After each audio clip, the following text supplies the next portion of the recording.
Hello दोस्तों। और एक बार फिर स्वागत है आपका ब्रेन रीसेट पर।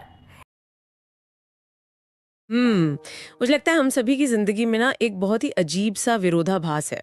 मतलब सोचिए, एक ऐसी आदत जिसे करने से समाज हमें हमेशा रोकता है हाँ, और जिसके लिए हमें हमेशा छोटा या अपराधी महसूस कराया जाता है। बिल्कुल। लेकिन पता है मजेदार बात क्या है? हमारा अपना शरीर उसी आदत को करने पर हमें एक तरह का इनाम देता है। एकदम सही कह रही है। बचपन से हमें यही सिखाया जाता है कि दूसरों के पीठ पीछे बातें करना गलत है या ये बहुत टॉक्सिक है। लेकिन जब हम बंद कमरों में या ऑफिस के कोनों में किसी के बारे में कोई गर्मा गर्म खबर सुनते हैं तो एक अजीब सी खुशी मिलती हाँ, वो एक अलग ही मजा होता है ना? तो आज हम इसी रहस्य की गहराई में जा रहे हैं। हमारी आज की इस इन डेप्थ चर्चा का मिशन यही समझना है कि जिसे समाज एक जहरीली आदत मानता है, मतलब गॉसिप या चुगली, वो असल में हमारे जिंदा रहने के लिए इतनी जरूरी क्यों है। ये सच में एक बहुत ही गहरा विषय है। तो चलिए इस गुत्थी को सुलझाते हैं। आखिर ऐसा क्यों है कि समाज हमें गॉसिप करने पर गिल्ट देता है पर हमारा दिमाग इसके लिए जश्न मनाता है? यहाँ सबसे दिलचस्प पेच यह है कि गॉसिप हमारे दिमाग की कोई खराबी या बग नहीं है। समाज भले ही इसे एक नैतिक बुराई की तरह देखता हो, लेकिन विज्ञान और एवोल्यूशन के नजरिए से देखें तो ये इंसान के दिमाग का एक बेहद एडवांस्ड एवोल्यूशनरी सॉफ्टवेयर फीचर है। अच्छा, मतलब ये कोई डिफेक्ट नहीं बल्कि एक फीचर है। बिल्कुल। अगर हम अपने अतीत में जाएं तो ये वही टूल है जिसने हमारे प्राचीन पूर्वजों को हमेशा के लिए खत्म होने से बचाया। हम जो गिल्ट महसूस करते हैं वो एक बहुत ही नई सामाजिक बनावट है। तो गॉसिप करने की जो तीव्र इच्छा है वो पूरी तरह से हमारी बायोलॉजी में रची बसी है। 100%। ये हमारी बनावट का हिस्सा है। तो अगर ये सच में एक सर्वाइवल टूल है तो इसकी शुरुआत कैसे हुई? मेरा मतलब है किसी न किसी बिंदु पर तो इंसानों ने ये तय किया होगा कि दूसरों के बारे में बात करना जरूरी है। बिल्कुल। क्या इसका कोई संबंध हमारे पूर्वजों या अन्य प्राइमेट से? हाँ, सीधा संबंध है। अगर हम बंदरों और लंगूरों के समूहों को देखें तो वे एक दूसरे के साथ सामाजिक बंधन बनाने के लिए फिजिकल ग्रूमिंग का सहारा लेते हैं। जैसे वो एक दूसरे के बालों से कीड़े निकालते हैं। हाँ, एकदम वही। आपने अक्सर डिस्कवरी चैनल पर देखा होगा कि वे घंटों एक दूसरे के बालों से कीड़े और गंदगी निकालते रहते हैं। अब ये सिर्फ सफाई का अभियान नहीं है। तो फिर क्या है? जब वे ऐसा करते हैं तो उनके शरीर में एंडोर्फिन और रिलैक्स करने वाले हार्मोन निकलते हैं। ये उनके बीच भरोसा कायम करने का, गठबंधन बनाने का एक तरीका है। अच्छा, इसी ग्रूमिंग से उनका गुट एकजुट रहता है और आपस में लड़ाइयाँ कम होती हैं। ये तो समझ में आता है। मतलब छोटे समूहों में आप हर किसी के पास जाकर उनके बाल सुलझा सकते हैं, उनके साथ समय बिता सकते हैं। लेकिन इंसानों के समूह तो बहुत बड़े होने लगे थे, है ना? और वही सबसे बड़ा टर्निंग पॉइंट था। जब शुरुआती इंसानों के समूह का आकार बढ़ने लगा और वे 50 से 150 लोगों तक पहुंच गए तो एक बहुत बड़ी व्यवहारिक समस्या खड़ी हो गई। मतलब समय की कमी? बिल्कुल। गणित के हिसाब से 150 लोगों के बालों से कीड़े निकालने के लिए दिन के 40 से 50% हिस्से की जरूरत होती। बाप रे, इतना समय? हाँ, अगर वे आधा दिन सिर्फ फिजिकल ग्रूमिंग में निकाल देते तो शिकार कब करते, अपने लिए सुरक्षित जगह कब खोजते? समय की इस कमी के कारण समूह के टूटने का खतरा पैदा हो गया। समझ रही हूँ। तब हमारे विकास ने एक नया समाधान निकाला, वोकल ग्रूमिंग, यानी आवाज के जरिए बॉन्डिंग। और यहीं से गॉसिप का जन्म हुआ। अरे वाह! हम कह सकते हैं कि इंसानी भाषा का विकास मुख्य रूप से एक साथ कई लोगों के साथ बॉन्डिंग बनाने और समूह के सामाजिक ताने बाने को बनाए रखने के लिए हुआ था। रुकिए, मुझे यहाँ एक बात थोड़ी खटक रही है। हम हमेशा से किताबों में पढ़ते आए हैं कि भाषा का आविष्कार इसलिए हुआ ताकि इंसान एक साथ मिलकर आग जला सकें। हाँ, वो आम धारणा है। या फिर बड़े बड़े मैमथ का शिकार करने की जटिल योजना बना सकें, नए औजारों के निर्माण की तकनीक सिखा सकें। आप कह रहे हैं कि इतनी बड़ी इवोल्यूशनरी छलांग सिर्फ इसलिए लगे ताकि हम दूसरों की पंचायत कर सकें? मैं समझ सकता हूँ कि ये बात अटपटी क्यों लगती है। मतलब ये तो इंसानी बुद्धि के विकास को बहुत ही साधारण बना देता है। क्या सच में भाषा का मुख्य उद्देश्य गॉसिप था? मैमथ का शिकार करना या आग जलाना बेशक बहुत जरूरी था, लेकिन जरा गहराई से सोचिए। उस प्राचीन काल में इंसान के लिए सबसे बड़ा और निरंतर खतरा कोई जंगली जानवर या मौसम नहीं था। तो फिर क्या था? इंसान के लिए सबसे बड़ा खतरा दूसरे इंसान थे। ओह! एक मैमथ आपको धोखा नहीं देगा, वो बस आप पर हमला करेगा। लेकिन आपके समूह का एक इंसान आपका खाना चुरा सकता है। अच्छा, मतलब जो लोग साथ रहते थे वही खतरा बन सकते थे। हाँ, वो एक फ्री राइडर हो सकता है, यानी शिकार के वक्त पीछे छुप जाए लेकिन खाना खाते होठ सबसे आगे रहे। तो आप कह रहे हैं कि तकनीकी ज्ञान से ज्यादा सामाजिक जानकारी जरूरी थी। ठीक यही बात है। भाषा ने हमें ये ताकत दी कि हम एक ही समय में 3-4 लोगों के साथ बैठकर ये जानकारी साझा कर सकें कि उस पहाड़ी के पीछे जो शख्स रहता है उस पर भरोसा मत करना, वो स्वार्थी है और खतरे के समय भाग जाता है। सच में ये जानकारी तो आग जलाने की तकनीक से कहीं ज्यादा जरूरी थी। बिल्कुल, क्योंकि गलत इंसान पर भरोसा करने का मतलब सीधे तौर पर मौत हो सकता था। फिजिकल ग्रूमिंग की जगह वोकल ग्रूमिंग ने ले ली। अब हम एक साथ कई लोगों के दिमाग को ग्रूम कर रहे थे। ये नजरिया तो पूरी कहानी ही बदल देता है। लेकिन जो चीज हजारों साल पहले जंगलों में काम आती थी वो आज हमारे वातानुकूलित दफ्तरों में क्यों हो रही है? क्योंकि हमारा दिमाग अभी भी वैसा ही है। हाँ, मतलब अगर ये सिर्फ एक पुरानी आदत होती तो हम इसे अब तक छोड़ चुके होते। जब हम आज किसी के बारे में गॉसिप करते हैं तो हमारे दिमाग के अंदर असल में क्या चल रहा होता है? दिमाग के अंदर एक पूरा न्यूरोकेमिकल कॉकटेल तैयार होता है। गॉसिप करना सिर्फ एक टाइम पास नहीं है, ये एक तीव्र केमिकल रिएक्शन है। अच्छा, वो कैसे? जब हम किसी के बारे में कोई नई और गुप्त सामाजिक जानकारी सुनते हैं तो हमारे दिमाग का रिवॉर्ड सेंटर सक्रिय हो जाता है। वो तुरंत डोपामाइन रिलीज करता है। ये वही केमिकल है जो हमें मीठा खाने पर खुशी देता है। हाँ, या फिर जब आपको सोशल मीडिया पर लाइक मिलता है तो जो खुशी का एहसास होता है वो भी डोपामाइन ही है। हमारा दिमाग सामाजिक जानकारी को सर्वाइवल की एक करेंसी मानता है और जैसे ही हमें ये करेंसी मिलती है दिमाग हमें इनाम देता है।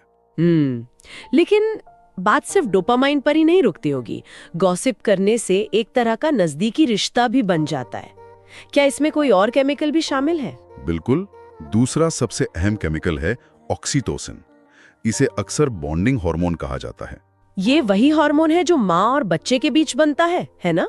या गहरे दोस्तों के बीच निकलता है।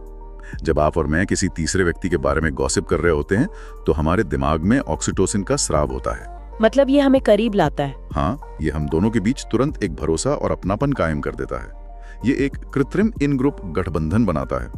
आपने भी महसूस किया होगा कि जब कोई आपके पास आकर फुसफुसाते हुए कोई राज साझा करता है तो आप अचानक उस इंसान के ज्यादा करीब महसूस करने लगते हैं। हाँ, बिल्कुल ऐसा होता है। यही ऑक्सीटोसिन का जादू है। यहाँ बात सच में बहुत दिलचस्प हो जाती है। अगर मैं इस पूरी केमिकल प्रक्रिया को एक उदाहरण से समझूं तो गॉसिप बिल्कुल एक पायरेटेड सॉफ्टवेयर डाउनलोड करने जैसा है। बहुत खूब। मतलब समाज नाम की जो अथॉरिटी है वो बार बार चेतावनी देती है कि ये बैन है, इसे मत करो, ये एथिकल नहीं है।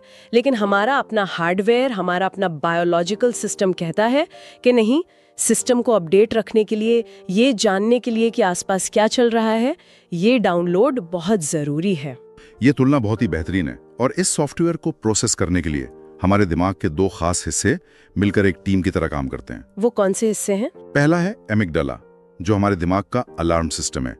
जब गॉसिप में किसी धोखेबाज व्यक्ति या किसी छुपे हुए खतरे की बात होती है तो एमिगडाला एक लाल बत्ती की तरह चमकने लगता है। मतलब वो हमें अलर्ट कर रहा है। हाँ, वो इस जानकारी को खतरे के रूप में रजिस्टर करता है ताकि भविष्य में हम उस व्यक्ति से बचकर रहें। और दूसरा हिस्सा इस जानकारी का क्या करता है? दूसरा हिस्सा है प्रीफ्रंटल कॉर्टेक्स, जो लॉजिक और प्लानिंग का केंद्र है। एमिगडाला ने खतरे का अलार्म बजाया, लेकिन प्रीफ्रंटल कॉर्टेक्स एक जासूस की तरह काम करता है जिसके पास एक बड़ा सा मेंटल व्हाइट बोर्ड है। जासूस की तरह। हाँ, ये तुरंत सामाजिक पदानुक्रम यानी सोशल हायरार्की को मैप करने लगता है।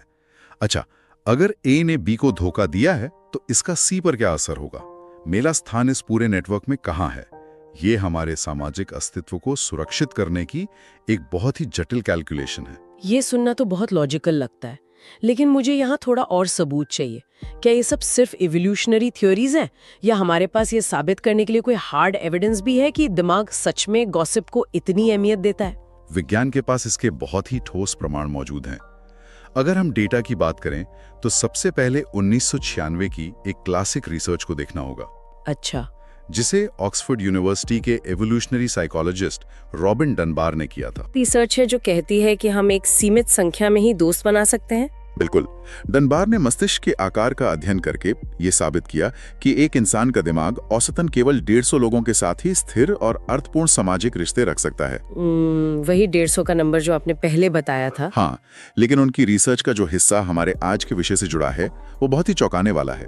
उन्होंने इंसानों की बातचीत को रिकॉर्ड किया और पाया कि दुनिया की किसी भी संस्कृति, देश या भाषा में हमारी बातचीत का लगभग 65% हिस्सा केवल सामाजिक विषयों पर होता है। क्या बात कर रहे हैं? जी हाँ, यानी विशुद्ध गॉसिप। 65%। जरा सोचिए, किसी शादी, पारिवारिक समारोह या फिर ऑफिस के लंच ब्रेक के बारे में हम भले ही दिखावा करें कि हम अर्थव्यवस्था या फिलॉसफी पर चर्चा कर रहे हैं, लेकिन हकीकत में ज्यादातर समय इसी में जाता है कि उसने उससे क्या कहा, किसका किसके साथ चक्कर चल रहा है और वहाँ क्या राजनीति हो रही है। एकदम सही है। और यदि ये महज एक बुरी आदत होती तो हम अपना इतना ज्यादा समय और ऊर्जा इस पर खर्च नहीं करते। हाँ, ये बात तो है। लेकिन इससे भी एक कदम आगे जाती है। 2012 में कैलिफोर्निया यूनिवर्सिटी बर्कले की एक बहुत ही शानदार रिसर्च। उसमें क्या हुआ था? उन्होंने लैब में ये टेस्ट किया कि गॉसिप का हमारे शरीर के तनाव पर सीधा क्या असर होता है। मुझे ये जानना है। इसमें उन्होंने हार्ट रेट यानी दिल की धड़कन को मापा था, है ना, जिसे उन्होंने प्रो सोशल गॉसिप का नाम दिया था। हाँ, इस एक्सपेरिमेंट में शोधकर्ताओं ने प्रतिभागियों को एक गेम खेलते हुए कुछ लोगों का वीडियो दिखाया। अच्छा। उस वीडियो में एक व्यक्ति जानबूझकर बेईमानी कर रहा था और दूसरों के पैसे मार रहा था। जो लोग ये वीडियो देख रहे थे, उनका हार्ट रेट मॉनिटर से जुड़ा हुआ था। तो जब उन्होंने बेईमानी देखी तो क्या हुआ? जैसे ही उन्होंने किसी को बेईमानी करते देखा, उनका हार्ट रेट तेजी से बढ़ गया। उनके शरीर में स्ट्रेस और बेचैनी पैदा हो गई। जाहिर है, जब हम किसी को कुछ गलत करते देखते हैं तो हमें गुस्सा आता है, लेकिन गॉसिप ने इस तनाव को कैसे कम किया? यही सबसे दिलचस्प हिस्सा है। शोधकर्ताओं ने फिर उन देखने वालों को एक मौका दिया। कैसा मौका? उन्हें एक नोट लिखने या संदेश भेजने को कहा गया, जिससे वे अगले खिलाड़ियों को उस बेईमान इंसान के बारे में चेतावनी दे सकें। और जैसे ही उन्होंने वो गॉसिप पास की, जैसे ही उन्होंने दूसरों को सावधान किया, उनका हार्ट रेट तुरंत गिरकर नॉर्मल हो गया। उनका तनाव गायब हो गया। सच में? इसका मतलब ये है कि बुरे या टॉक्सिक इंसान के बारे में दूसरों को सावधान करने के लिए गॉसिप करते हैं तो हम सिर्फ जानकारी ही पास नहीं कर रहे होते। बिल्कुल। हम असल में अपने खुद के शरीर की स्ट्रेस रिलीफ थेरेपी कर रहे होते हैं। एक तरह से शरीर कह रहा है कि तुमने समूह को बचा लिया, अब तुम रिलैक्स कर सकते हो। आपने बिल्कुल सही पकड़ा। बर्कले की रिसर्च ये साबित करती है कि प्रो सोशल गॉसिप, यानी वो गॉसिप जो समाज या समूह को किसी स्वार्थी इंसान से बचाने के लिए की जाती है, वो कोई बुरी आदत नहीं है। तो वो क्या है? ये एक बायोलॉजिकल प्रेशर वाल्व है। इसके बिना इंसान लगातार भारी तनाव में रहेगा और समाज का ढांचा बिखर जाएगा। तनाव कम करना एक बात है, लेकिन क्या गॉसिप हमें कुछ सिखाती भी है? फ्लोरिडा स्टेट यूनिवर्सिटी की एक रिसर्च इस बारे में कुछ बहुत ही दिलचस्प कहती है। हाँ, फ्लोरिडा स्टेट यूनिवर्सिटी में रॉय बॉमिस्टर और उनकी टीम ने 2004 में कल्चरल लर्निंग थ्योरी पे काम किया था। उनका निष्कर्ष ये था कि गॉसिप इंसान के लिए एक बहुत ही तेज और सुरक्षित लर्निंग टूल है। मतलब सीखने का जरिया। बिल्कुल। इंसान दुनिया का इकलौता ऐसा जीव है जिसे कोई नियम सीखने के लिए खुद गलती करने की जरूरत नहीं है। अच्छा, अगर हम इसे फिर से प्राचीन समय के नजरिए से देखें तो मुझे खुद वो जहरीला लाल फल खाकर ये देखने की जरूरत नहीं है कि मैं मरती हूँ या नहीं। एकदम सही। अगर मैं आग के पास बैठकर किसी और को ये गॉसिप करते सुन लूं कि अरे फलां व्यक्ति ने लाल वाली बेरी खाई थी और उसकी बहुत बुरी हालत हुई, तो मैंने बिना अपनी जान जोखिम में डाले एक जरूरी डेटा डाउनलोड कर लिया। और आधुनिक समय में भी यही सच है। कैसे? आपको ऑफिस में बॉस से पंगा लेकर ये देखने की जरूरत नहीं है कि नौकरी जाती है या नहीं। गॉसिप के जरिए आप सुन लेते हैं कि पिछले एम्प्लॉय ने क्या गलती की थी जिसे निकाल दिया गया। हाँ, ये तो हम रोज देखते हैं। गॉसिप के जरिए हमारे दिमाग को दुनिया में सुरक्षित रूप से जीने का एक पूरा का पूरा मैनुअल मिल जाता है। तो इस सब का मतलब क्या है? अब जब विज्ञान ने ये साबित कर दिया है कि गॉसिप एक बायोलॉजिकल जरूरत है, हमारी न्यूरोलॉजीज का समर्थन करती है और ये हमारा स्ट्रेस कम करती है। हाँ। लेकिन आम जिंदगी की हकीकत ये भी है कि गॉसिप की वजह से कई बार रिश्ते टूट जाते हैं और ऑफिस का माहौल बेहद टॉक्सिक हो जाता है। तो हम इस वैज्ञानिक जानकारी का इस्तेमाल अपने फायदे के लिए कैसे करें? इसे एक हथियार बनने से कैसे रोकें? अगर हम इसे एक बड़े नजरिए से जोड़कर देखें तो सबसे पहला और सबसे जरूरी कदम है गॉसिप के दो अलग अलग प्रकारों के बीच के बारीक अंतर को समझना। वो दो प्रकार कौन से हैं? एक होती है दुर्भावनापूर्ण गॉसिप, जिसे हम मैलिशियस गॉसिप कहते हैं। ये वो गॉसिप है जो सिर्फ जलन, असुरक्षा या किसी को जानबूझकर नीचा दिखाने के लिए की जाती है। इसमें कोई चेतावनी नहीं होती, सिर्फ जहर होता है। और दूसरी है प्रो सोशल गॉसिप, जिसके बारे में हमने अभी बर्कले की रिसर्च में बात की थी, जहां मकसद दूसरों को बचाना या जानकारी देना होता है। सही कहा। जब आप इन दोनों का अंतर समझ जाते हैं, तब आप गॉसिप को एक रणनीतिक टूल की तरह इस्तेमाल कर सकते हैं। वो कैसे? कॉर्पोरेट दुनिया या किसी भी बड़े सामाजिक समूह में इसका सबसे बेहतरीन उपयोग अदृश्य संगठन चार्ट यानी इनविजिबल ORG चार्ट को मैप करने में किया जाता है। ये इनविजिबल ORG चार्ट क्या है? इसे थोड़ा और विस्तार से समझाइए। मान लीजिए मैं किसी नई कंपनी में जाती हूँ, वहाँ ये कैसे काम करेगा? देखिए, हर कंपनी या संस्था में कागज पर एक ऑफिशियल चार्ट होता है। वो बताता है कि बॉस कौन है, मैनेजर कौन है और कर्मचारी कौन है। हाँ, वो तो हर जगह होता है। लेकिन हकीकत में सत्ता हमेशा उस चार्ट के हिसाब से काम नहीं करती। कई बार असली इन्फ्लुएंसर कोई ऐसा व्यक्ति होता है जिसका पद बहुत बड़ा नहीं होता, लेकिन सबकी तारें उससे जुड़ी होती हैं। अच्छा, तो गॉसिप यहाँ कैसे मदद करती है? जब आप चुपचाप गॉसिप को सुनते हैं, आप देखते हैं कि कौन किसके साथ कॉफी पीता है, कौन किसकी शिकायत कर रहा है। मीटिंग में जब बॉस कुछ कहता है तो लोग नजरें घुमाकर किसकी तरफ देखते हैं। तब आप उस ऑफिस का असली इनविजिबल चार्ट बना रहे होते हैं। समझ रही हूँ। आप जान जाते हैं कि फाइल पास करवानी है तो ऑफिशियल बॉस के पास जाने से पहले किस व्यक्ति को भरोसे में लेना जरूरी है। ये एक बहुत ही शक्तिशाली नजरिया है। ये बिल्कुल वैसा है जैसे आप किसी अनजान और खतरनाक जंगल में बिना किसी नक्शे के घूमने निकल गए हों। बिल्कुल। अब आप या तो अपनी धुन में चलते रहें और किसी दलदल में गिर जाएं, या फिर आप रुकें और वहां के स्थानीय जानवरों की आवाजों, उनके सिग्नल्स को ध्यान से सुनें। एकदम सही एनालॉजी है। गॉसिप हमें इस आधुनिक कॉर्पोरेट और सोशल जंगल का एक सर्वाइवल मैप देती है। आप सिर्फ एक मूक श्रोता बनकर ये जान सकते हैं कि कहाँ खतरा है और कहाँ सुरक्षित जमीन है। बिल्कुल। और एक बार जब आप इस नेटवर्क को समझ लेते हैं तो आप रेपुटेशनल सीडिंग नाम की तकनीक का इस्तेमाल कर सकते हैं। रेपुटेशनल सीडिंग मतलब अपनी छवि के बीज बोना। हाँ, जब आप जान जाते हैं कि जानकारी A से B और B से C तक कैसे पहुंचती है, तो आप रणनीतिक रूप से अपने बारे में सकारात्मक जानकारी इस नेटवर्क में छोड़ सकते हैं। कैसे? कोई उदाहरण देंगे? जैसे आप किसी ऐसे व्यक्ति के सामने अपनी किसी उपलब्धि का हल्का सा जिक्र करते हैं जिसके बारे में आपको पता है कि वो बातें फैलाता है। अरे वाह, ये तो बहुत स्मार्ट है। कुछ ही दिनों में बिना आपके खुद कुछ कहे पूरा ऑफिस आपकी उस खूबी के बारे में बात कर रहा होगा। इसीलिए अगली बार जब कोई आपके पास गॉसिप लेकर आए तो उसे तुरंत नैतिक रूप से जज मत कीजिए, उसे ऑब्जर्व कीजिए। मतलब सिर्फ सुनिए और समझिए। हाँ, देखिए कि वो व्यक्ति क्या कह रहा है, क्यों कह रहा है, और वो जानकारी आपके इस इनविजिबल मैप में कहाँ फिट बैठती है। तो अगर हम आज की इस पूरी गहरी चर्चा का सार निकाले तो वो ये है कि गॉसिप को केवल एक चरित्र की कमी या नैतिक बुराई मानना पूरी तरह से गलत है।